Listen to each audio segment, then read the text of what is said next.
Olá, bom dia.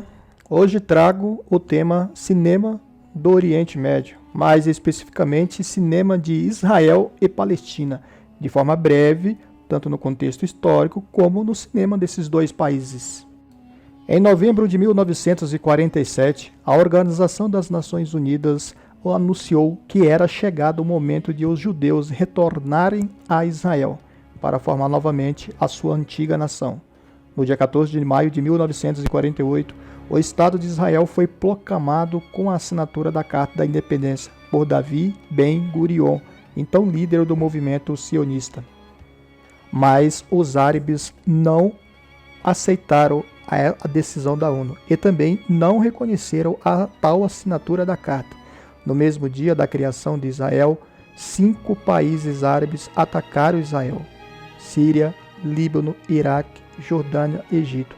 Esse episódio ficou conhecido como a Primeira Guerra Árabe-Israelense ou Guerra de 48, conflito conhecido ainda como a Guerra Palestina para os países árabes, a Guerra da Independência para os judeus ou ainda o desastre para os palestinos. A guerra só terminou no ano seguinte, em julho de 1949. Em 1967, nenhum país árabe reconhecia Israel como Estado. Diante disso, Israel sabia que a qualquer momento poderia ser atacado.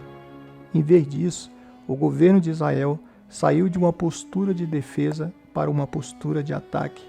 E em apenas 6 dias, Israel venceu vários inimigos árabes através de uma guerra surpresa. Israel venceu o Egito, a Jordânia e a Síria. Foi nessa guerra que Israel ampliou e muito seus territórios, conquistando as colinas de Golã, a faixa de Gaza, a península de Sinai, Jerusalém Oriental e a Cisjordânia. Para Israel, essa guerra foi uma guerra de defesa, mas para os árabes, essa foi uma guerra de expansão de Israel. O comandante dos exércitos de Israel nesse conflito foi Itzhak Rabin, o mesmo que tempos depois, já como primeiro-ministro, colaborou com o processo de paz entre os judeus e árabes palestinos. Esses conflitos estendem-se até os dias atuais. Está como tema muito presente nos filmes produzidos na maioria dos cineastas desses dois países. No começo da década de 1990, surgiu no mundo novas cinematografias que ficavam à margem dos mercados mundiais centralizados da produção, distribuição e comercialização de filmes. Essa produção é denominada de World Cinema, cinema mundial.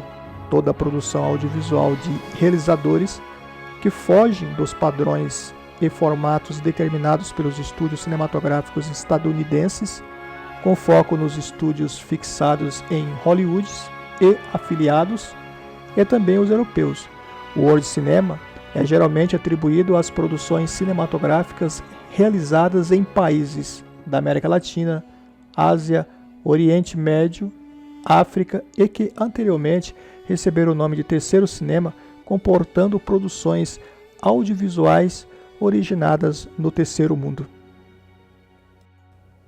Hoje, alguns pesquisadores, quando se referem ao cinema contemporâneo, fora do eixo hegemônico Europa e Estados Unidos, ainda utilizam o termo Terceiro Cinema. E é nessa vertente de cinema que está o cineasta de Israel, Amos Gitai, com mais de 70 filmes no currículo, entre curtas e longa-metragem. Em seu cinema há a preocupação em mostrar a identidade cultural, intolerância religiosa, Oriente Médio, onde envolve conflitos de territórios e fronteira. Em True Zone, Amos Gitai conta com a participação de Natalie Portman, que entra em um táxi na intenção de rodar a cidade. Ela pretende sair do país e naquele momento não sabe para onde ir. Amos Gitai carrega o desafio de representar no discurso cinematográfico as vozes do presente sem dar as costas ao passado.